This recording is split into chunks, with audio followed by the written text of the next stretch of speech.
Hey, this is Mike Diercksen from Proactive, and you're listening to the Building Bite podcast. Tune in as we spotlight our guests, Chris Mortifoglio, principal and founder of Rockland Consulting Group. Our episode today is focused on cyber insurance and the growing need within the construction industry. For more information on this episode and others, please check out the Building Bite at www.buildwithproactive.com. Welcome to the Building Bite podcast, a podcast for construction contractors, owners, and insurance professionals, where you'll hear from the experts about key topics that will help you remain successful. I'm Chris Epps, a vice president with Proactive, and I'm joined here with my co-host, Mike Diercksen, our manager of marketing and business development. We welcome our guest today, Chris Mortifoglio. Chris is the principal and founder of Rockland Consulting Group. Chris, how are you this afternoon? I'm good. How are you doing? Wonderful. Mike, how about yourself? Doing great. I have a prior working relationship with Chris, so it's great to see him, have him on the show, and really excited to dive into this one. Yeah, glad to be here. Yeah, definitely a little bit different twist today on the topic, and likewise happy to have Chris on. But Chris, before we dive in, maybe you could give our listeners a little insight on your background and your career path leading you to found Rockland Consulting Group. Yeah, sure. So my background is I've been a forensic accountant in the insurance industry my entire career, straight out of college back in 2008. So a little over 15 years now at this point. I began my career working on the insurance carrier side, where I was at a relatively small firm that focused on evaluating and reviewing large, complex claims and specifically business interruption losses around the globe. So we were actually headquartered in Connecticut, which is where I worked out of, but we had offices in London, in Singapore, in Miami, and Texas. And so it was a great experience. I got some exposure to some really large, interesting, complicated claims for all sorts of industries. We were involved in really any of the major catastrophes that happened. I'm thinking the Japanese tsunami, the Chilean earthquake, even the BP oil spill back in 2010 that unfortunately impacted folks in the Gulf region. And so that's where I started my career. And about a decade ago, I switched sides, as we say in the industry, and I started to work on behalf of policyholders, where the firm I was at, we were hired to help prepare and present claims to insurance companies, and then working with the carriers and their vendors to help navigate that insurance recovery process.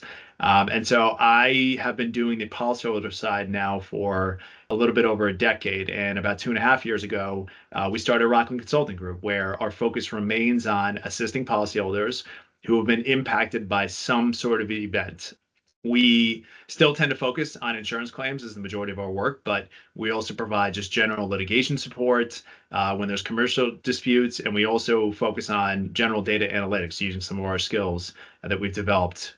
I'll say that historically, most of our work and most of the claims we get involved with have been spurred from physical events. Think hurricanes, fires, pipe bursts, etc. But in the past 4 or 5 years, there's been a bit of a shift where more of our work is coming from these virtual events, so cyber-related incidents, and there's a non-tangible element to these incidents that cause very real harm and material financial losses to organizations. So that's a little bit of background about how we've arrived at this point at Rockland's history. Yeah, it's a great segue, Chris, and a great story as well. I encourage everyone who listens today to reach out. Chris has a great story to tell as well, and did some travel, all sorts of things all over the world with that experience there. But diving into our main topic of today, which is cyber insurance, a growing need for the construction industry. So, Chris, we spoke offline about the evolution we're seeing in the construction marketplace, right? There's a key emphasis on technology. Stakeholders are kind of rushing to grab vendors and tools and strategies that they're implementing into their business cycle here, which is a very positive thing. It's, historically the industry's been a little slow to adopt, but there's not without some concerns, right? Yeah, I think that's exactly right. So organizations are becoming more interconnected and more reliant on technology. And the construction industry is no different. What we're seeing is machinery and equipment that are being upgraded, they're being connected, and that's allowing for enhancements and greater productivity. I mean, these are tools that are now being finally brought into this century, and they're going to allow organizations to be much more efficient and effective with the work that they're doing. But all of this means that there is now this new type of intangible risk, the risk of a cyber incident occurring and causing significant disruption to an organization and their operations. And this can be something malicious, like a ransomware attack, where an organization is targeted by a threat actor intentionally, and data can be stolen or encrypted or exfiltrated and held for ransom by a threat actor. Or it can be a non-malicious type of event, like the headline CrowdStrike event that we all were aware of going back, I think, just last month or 10 weeks ago, where, again, it was just a simple update that went wrong that caused massive disruptions around the globe. And I think that, this is kind of a sneak peek into the future. I mean, we're already there where these types of headline cyber incidents are making the news almost on a weekly basis. You hear about the latest either hack or the latest cyber incident that has occurred that has caused a disruption to organizations. And so I also think that with the introduction of AI over the past couple of years, this is only going to compound these risks, both from just the reliance that companies will have on using technology, but as well as threat actors coming up with more unique ways now that they have AI as a tool to help them target victims. So I guess I would just kind of wrap it up by saying technology is a really great tool and can provide so many benefits. But like anything else, it's a tool that needs to be used in the correct way. And I guess those attacks, Chris, certainly seem to be increasing in terms of frequency and severity, and it seems like that's the trend. I know last time we spoke, you had mentioned a cyber attack aimed at a large contractor on the West Coast. Could you tell us a little bit more about that, and give us maybe some examples or stemming from that I think you said it affected multi-line coverage as a result of that attack. Could you fill us in a little more details there, what that looks like? Yeah, absolutely. So a couple years back, we were engaged by a fairly good sized electrical contractor based on the West Coast who unfortunately had been hit by a ransomware attack. And their systems were down for about a week, which, by the way, is pretty common in these cyber incidents. We're not talking about long periods of disruption, but they're relatively short. But that's all you need to have a significant impact on the business is just your systems being out for even a few days can cause significant issues. And so the downtime or the period indemnity that we're talking about when we refer to insurance claims is usually much shorter than a traditional catastrophe where, again, if a building burns down, it's taking months to rebuild that. In these cases, we're talking about days or weeks usually. And so going back to this claim that we were involved in with this contractor, the business was impacted in really two distinct ways. First, the core of the business operations, including the business development arm and the project planning, they were essentially paralyzed because their systems were down. They couldn't access their data.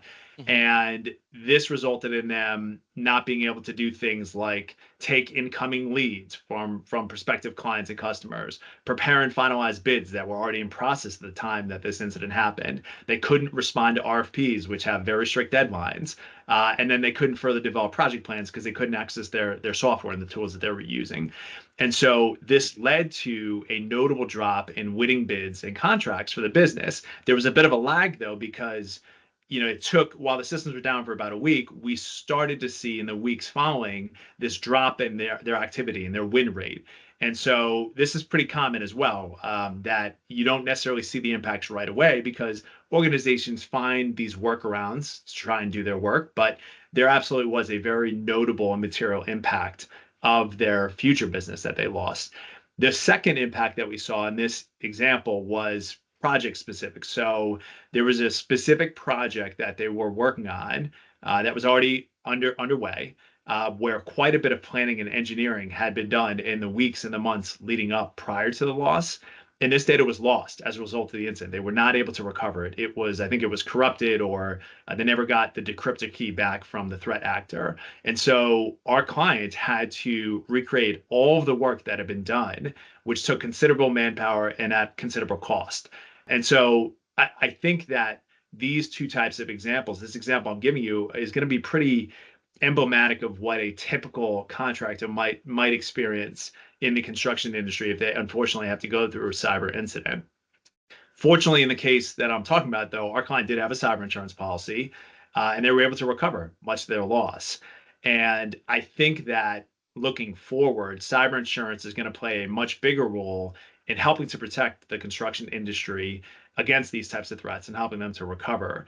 Um, Cyber carriers offer a lot of preventative services as well in order to address these risks before something happens. They usually have a very robust and well-oiled machine in place to help clients respond to incidents, including having all types of specialized vendors in place, like forensic IT experts and law firms who are trained in these types of situations. So cyber insurance is a really nice tool. And again, in this example that I just laid out, they did have that in place. Yeah, Chris, I think when our audience thinks of construction industry and insurance claims, you're thinking job sites, boots on the ground, heavy equipment. We're erecting steel beams and skyscrapers. But there is that whole other business unit side of the business, right? How do you win those projects? How do you keep the machine moving at that pace? So what are some trends that you see as far as firms doing best practices, protecting themselves from these kind of issues down the road? Well, I mean, best practices are just obviously be prepared, think about these things ahead of time. It's amazing how many organizations we get involved with where they're not thinking about this potential loss or this potential incident occurring until it occurs, and then it's too late. So if you take a little bit of effort to get the appropriate folks in a room together and simulate what a potential loss or what a number of different type of incidents might look like, there's real benefit, because just talking through how things would actually play out in the real world in a post-loss scenario is invaluable. You're identifying who's going to be involved in this process. What are the critical systems that you would need to focus on getting back online to keep the organization running? In a way, this cyber risk is, I would say, maybe even more severe than a physical risk, especially for construction organizations. You think of a large general contractor that maybe has 10, 15, 50 projects going on at one time. Mm-hmm. The risk of a physical event impacting 50 job sites is probably close to zero, unless they're all centered in an area that is cap prone, that has, if you're all in Florida and you have a hurricane coming, that's one kind of outlier scenario, right? But a cyber incident can paralyze an entire organization, no matter where they are geographically located. And so there's much greater risk here. So I would say that, organizations can help themselves ahead of time by just simply walking through what a loss might look like and identifying the critical systems that they need to focus on.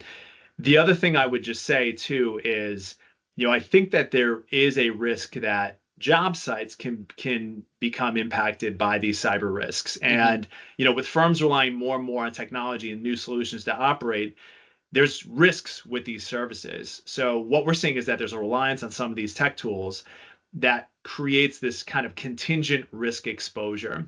In the construction industry, there are a number of technology solutions that are frequently used for projects that are widespread across the industry. I won't name any of the vendors, but these are tools to track project-specific data and documents, or even tools to track job site attendance, tools to monitor the site progress, right?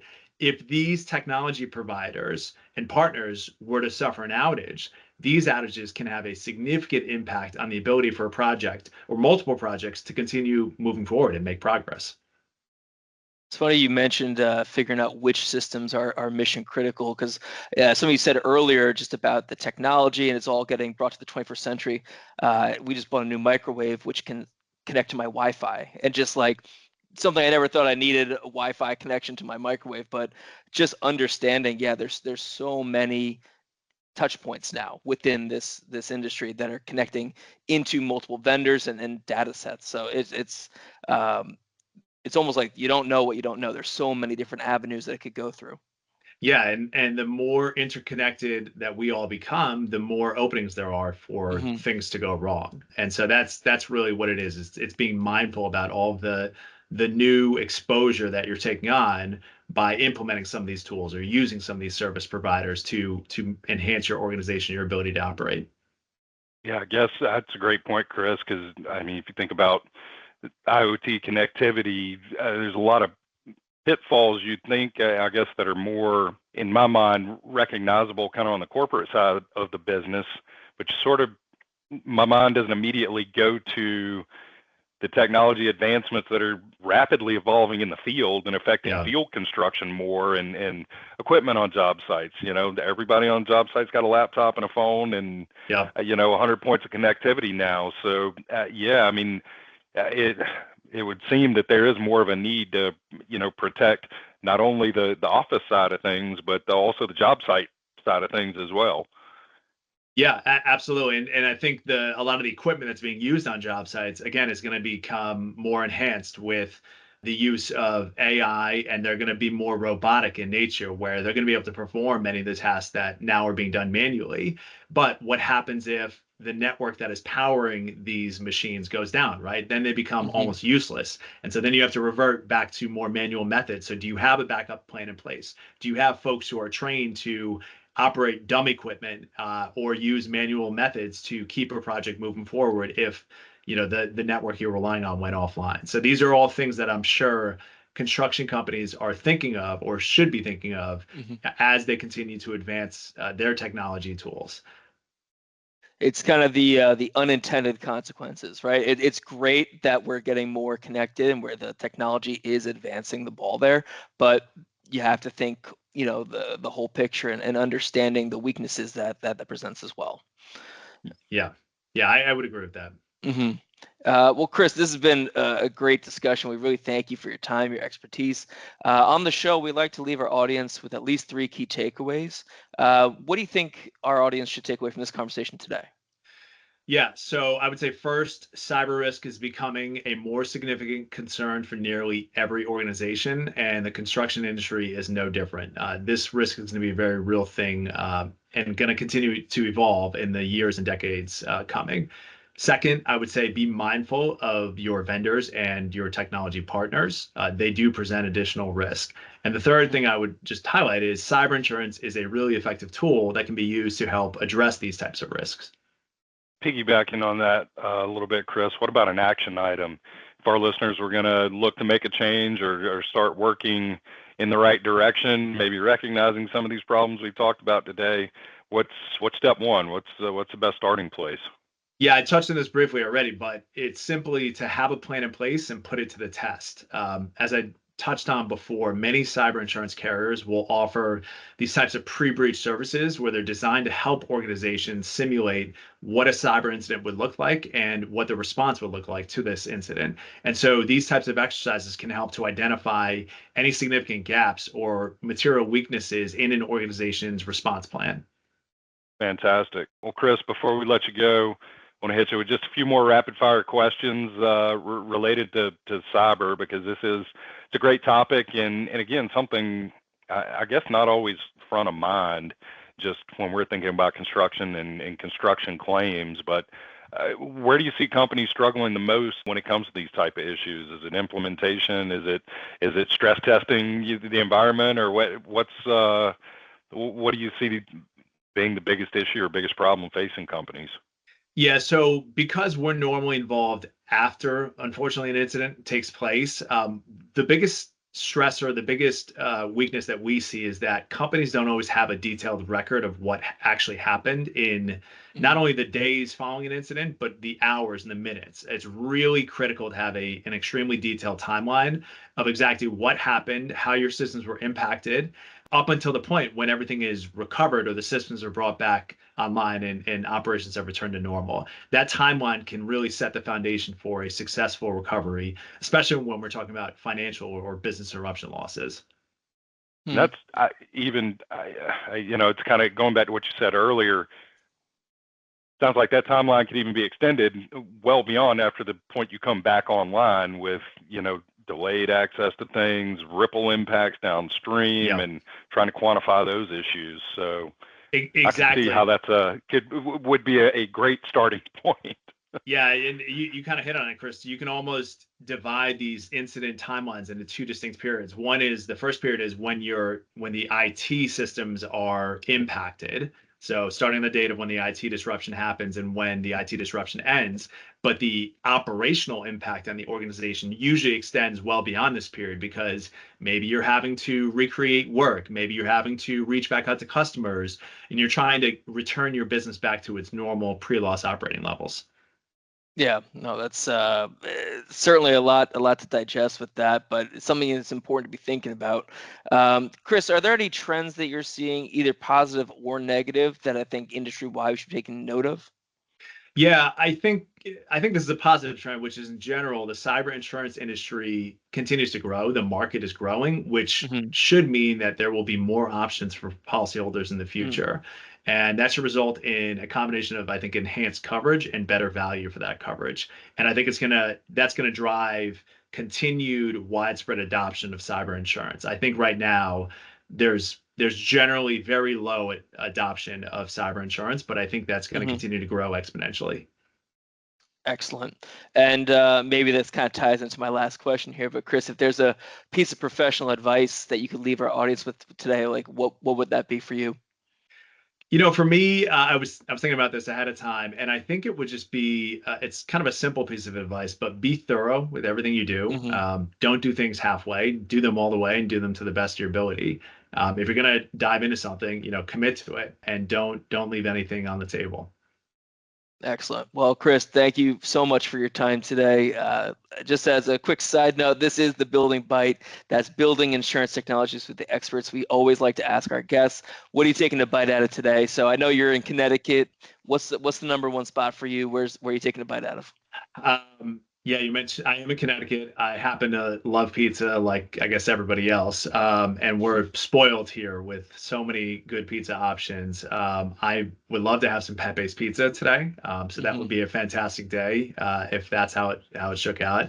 But I also am going to a conference in Philadelphia next week, so maybe I'm thinking about cheesesteaks as well. There you go. Wonderful. Well, Chris, thank you for taking the time to chat with us today. If our listeners want to hook up with you afterwards, what's the best way to get a hold of you? Email, LinkedIn, how can they find you? Yeah, LinkedIn is great. You can go to our website, which is rocklandgrp.com, and then my email address is listed there as well. I'm pretty easy to get a hold of these days. Well, thank you again. Appreciate you taking the time out. And Chris, look forward to having you back on at some point. Yeah, thanks, Chris. Thanks, Mike, for having me. Thank you. Thank you for listening to The Building Bite. This podcast has been brought to you by Proactive. Check us out on thebuildingbite.com, where you can subscribe to our newsletter and follow us on social media for all future The Building Bite news and updates. You can also find us on your favorite apps, including Apple and Google Podcasts, Spotify, Stitcher, TuneIn, and Amazon. If you have ideas for episode topics that we should cover on the show, or you know somebody who would be a perfect guest, let us know at connect@thebuildingbite.com.